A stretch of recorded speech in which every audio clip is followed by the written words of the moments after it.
Hello friends, welcome to AT study. कैसे हो आप सभी? आई होप कि आप लोग बहुत ज़्यादा अच्छे होंगे। ये देखो, आज का हमारा टॉपिक है 17 मार्च का जो फर्स्ट शिफ्ट के जो भी क्वेश्चन अभी तक मिले, मैं यहाँ पे आपको रिव्यू करा रहा हूँ, उसका एनालिसिस करा रहा हूँ, ठीक है। और इसके बाद सेकंड शिफ्ट का आएगा, थर्ड शिफ्ट का लास्ट हो जाएगा आज। और आज एग्जाम का लास्ट डे है, ठीक है। और उम्मीद करता हूँ कि हैप्पी एंडिंग होगी, ठीक है। और कुछ बच्चे बोल रहे कि एग्जाम जरा टफ आया था, कुछ बच्चे बोल रहे एग्जाम ईजी आया था। देखो, जो आपको याद होगा, अगर आपने आंसर सही किया तो आपको एग्जाम ईजी लगेगा।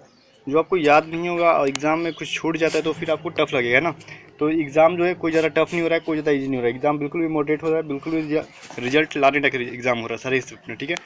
हाँ, कोई शिफ्ट में होता है, कोई एक सेक्शन थोड़ा सा टफ कर देता है। बाकी बहुत ज़्यादा ऐसा क्वेश्चन है कि बहुत सारे कैंडिडेट्स का मार्क्स अच्छा होना चाहिए, इस बार स्कोर ज़्यादा करना चाहिए।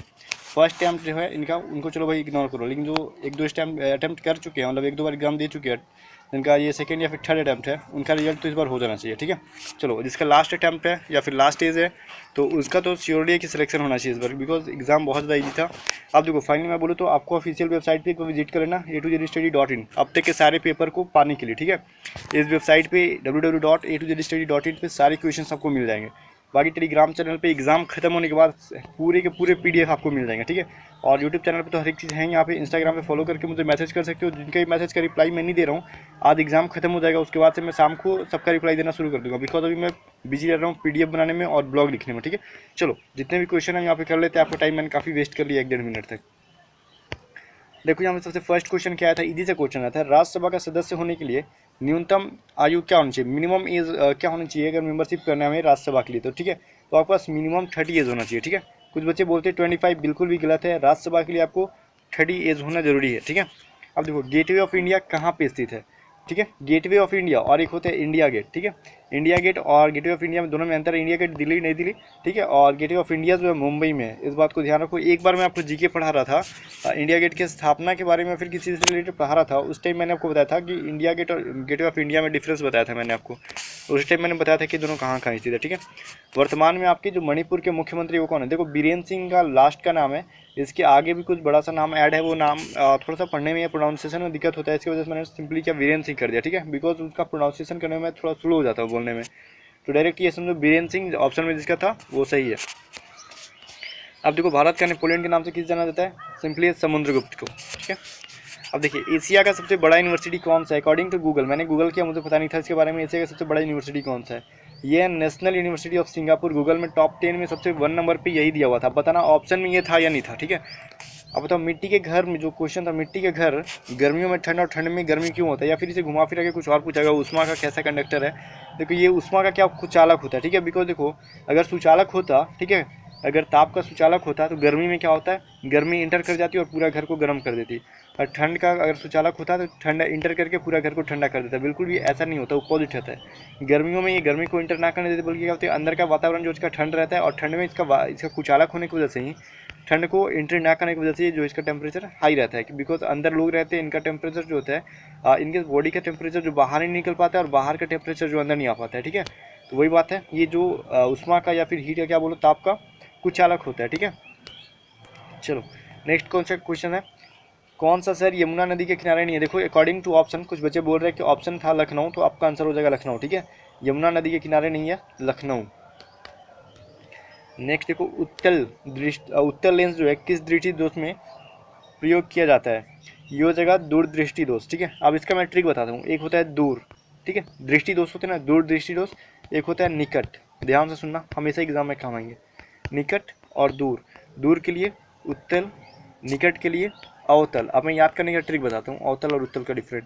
अब देखो, दूर ऊ, ठीक है, ये देखो, दूर बोलते हो तो आप लोग क्या बोलते हो, दूर, और उत्तल भी बोलते हो तो क्या, उत्तल। दोनों का प्रोनाउंसिएशन एक जैसा है, निकट अ, दोनों का निकट में क्या हो रहा है, प्रोनाउंसिएशन अ, अवतल में भी क्या है अ, दूर में भी प्रोनाउंसिएशन क्या है, दूर उत्तल, ठीक है। निकट में अ, ठीक है, अवतल का भी क्या है अ। ऐसे हम लोग प्रोनाउंसिएशन के थोड़ा सा ध्यान देके सही आंसर कर सकते हैं। आपका ट्रिक है याद करने का, और कुछ नहीं है, ऐसा कोई नियम नहीं बना है।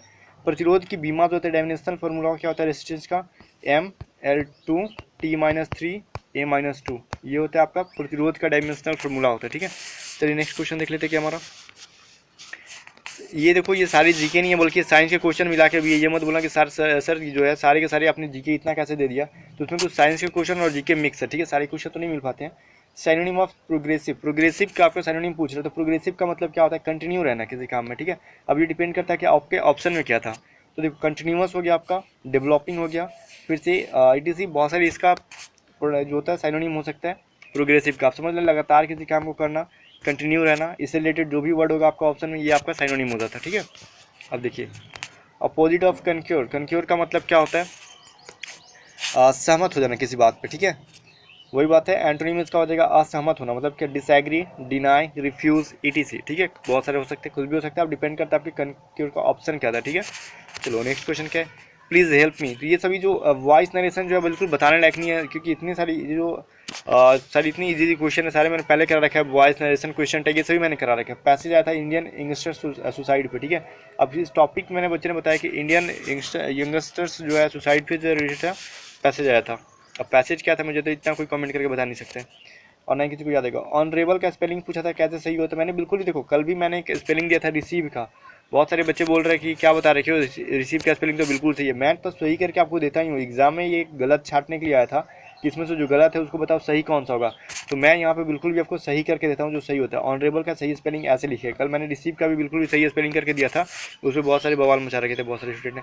अब गिव अप का मीनिंग पूछा गया था, गिव अप का मीन्स क्या होता है? गिव अप का मीन्स स्टॉप, आप लोग पढ़ते हो ना, नेवर गिव अप, मतलब किसी काम को करो तो नेवर गिव अप, मतलब उस काम को करते रहो तो बीच में हार मत मानो, छोड़ो मत, वही मतलब क्या, रुको मत। गिव अप का मतलब होता है क्या? छोड़ देना, बीच में हार मान जाना, स्टॉप कर देना। ठीक है, रुक जाना, वही बात है। एक आपका नरेशन आया था, ये राजीव सेठ वाट अ ब्यूटीफुल सीन, ये भी बहुत ईजी सा है। एक्सक्लेम विद सरप्राइज, प्रेज, ये सब बनता ही है। ठीक है, अब डिपेंड करता है ऑप्शन में प्रेज था या फिर सरप्राइज था या फिर जॉय था, है ना। अब देखो एंटिसिपेट का जो है सिमिलर वर्ड साइमोनिम पूछा गया था, एंटिसिपेट का हो जाएगा प्रोग्नोस्टिकेट, एज्यूम, होप फॉर, उम्मीद करना। ठीक है, चलिए नेक्स्ट देख लेते क्या हमारा अट्रैक्ट, अट्रैक्ट था या फिर अटैक था, आई डोंट नो, ऐसे करके कुछ वर्ड लिखा हुआ था। ठीक है, कमेंट में अपने पढ़ा, अब बताना अट्रैक्ट ही था या फिर अटैक था। तो इसका जो है आपका एडजेक्टिव फॉर्म पूछा गया था, अट्रैक्ट का क्या होगा यहाँ पे। तो इसका ये जो अट्रैक्ट जो है ATTRACT, अट्रैक्ट जो है ये जो है वर्ब है। ठीक है, क्या VERB वर्ब, तो ये क्या है, एक अट्रैक्ट जो है वर्ब है, और इसका एडजेक्टिव फॉर्म क्या हो जाएगा, अट्रैक्टिव। ठीक है, इस बात को ध्यान देना, एडजेक्टिव और एडवर्ब में फ़र्क होता है कुछ कुछ। देखो एक कॉमन ही रहा था, he laugh on her as she fell off the tree. अब सेंटेंस जो भी हो, ठीक है, अब सेंटेंस में श्योर नहीं बोल सकता क्या था, लेकिन लाफ के साथ ऑन का यूज़ नहीं होता है। ठीक है, लाफ एट होता है, इस बात को ध्यान देना, मैंने बताया था लाफ एट, गुड एट। ठीक है, इन सभी के साथ गुड के साथ लाफ के साथ एट का यूज़ होता है, किसी और के ऊपर हंसो, मैंने यहाँ पे लिखा भी है PDF में, ऑन की जगह पे एट का यूज़ होगा। अब देखो एक रिमूव टू आया था, he is too weak to work, remove too, तो इसका क्या होता है सही answer, he is so weak that he can't work या फिर ही कैन नॉट वर्क। ठीक है, तो भी आप लिख सकते हो। ये आपका सिंपल सा सेंटेंस था, बहुत ईजी सा सेंटेंस था, बिल्कुल भी ट्रेनिंग का बहुत बार एग्जाम आप 10th क्लास से पढ़ रहे हो। He is too weak to work, तो हो जाएगा he is so weak that he cannot नॉट वर्क। ओ 1 मिनट, यहाँ पे वर्क है तो यहाँ पे भी वर्क होना चाहिए था। ठीक है, या फिर यहाँ पे वाक होगा तो यहाँ पे भी वाक होना चाहिए, मतलब ये जो लास्ट का वर्ड है सेम है, थोड़ा सा मैंने गलती किया है। यहाँ पे वाक अगर होगा तो यहाँ पे जो भी होगा वर्क होगा, तो यहाँ पे वर्क होगा, यहाँ पे अगर वाक होगा तो यहाँ पे भी वाक होगा, ध्यान देना, इसमें वॉन्डर मत समझा देना आप लोग, टाइपिंग में मिस्टेक हुआ है। अब एक क्वेश्चन था PQRS से, एक क्वेश्चन था तो आता ही है। ठीक है, अब डैश देखो यहाँ पे था, he is week dash he does a lot of work, work कमज़ोर है उसके बावजूद भी क्या करती है, वर्क बहुत काम करती है। यहाँ पे एट का यूज़ होगा। ठीक है, कंडीशनल सेंटेंस आपने पढ़ा होगा ना, कंजक्शन आपने पढ़ा होगा ना, कमज़ोर होने के बावजूद भी वो क्या करती है, यद्यपि वो कमज़ोर है। दो ऑल दो एट का यूज़ पढ़ा था आपने, कब कैसा होता है, तो यहाँ पर सिंपली समझ लो एट का प्रयोग होगा, YET। ठीक है, अब यहाँ पे देखो रीजनिंग बहुत सारे क्वेश्चन आए थे, 144, 169, 196 टू 225। ठीक है, तो अब देखो ये स्क्वायर है 12 का, 13 का, 14 का, 15 का, तो यहाँ पे 16 का स्क्वायर 256 कर दो, सिंपली सा आंसर है। ठीक है, अब देखो ऐसे करके कुछ क्वेश्चन थे, मैं श्योर नहीं हूँ यही है कि नहीं, बल्कि ऐसे करके कुछ था, हो सकता है उन्होंने मेहनत किया काफ़ी। ठीक है, बहुत सारे स्टूडेंट ने दिया था यहाँ पे cos 2 tan -1, ऐसे करके कुछ cos मतलब ट्रिगोनोमेट्री से कुछ क्वेश्चन था, ये मैं श्योर नहीं हूँ यही था कि नहीं, मुझे ये जो है फॉर्मेट सही नहीं लग रहा है। अब एक देखो 4 क्वेश्चन फिगर से, नॉन वर्बल से जो डेली आ रहे हैं 4 फिगर। ठीक है, अब एक क्वेश्चन था आपका HCF से था, टाइम एंड वर्क से था, टाइम एंड डिस्टेंस से था। बाकी सारे क्वेश्चन तो आ ही रहे, मेंस्ट्रुएशन वगैरह से भी आ रहे हैं, बाकी जो यहाँ पे मुझे अभी तक मिला नहीं है। बाकी जीके के जो भी क्वेश्चन है बिल्कुल सही होंगे। बाकी देखो गाइस यहाँ पे ध्यान दो, अगर 1-2 क्वेश्चन गलत भी हो जाते तो कोई बात नहीं, बाउंडर मत मचाओ, मुझे जो मिलते हैं मैं आपको वही देता हूँ। कम्युनिटी टैब आप जाकर चेक कर सकते हो, मुझे जो मिला मैं आपको वही दिया हूँ। इसके अलावा जो भी क्वेश्चन यहाँ पे छूटे हुए हैं प्लीज़ आप लोग यहाँ कमेंट कर देना, बच्चे को हेल्प मिल जाएगा।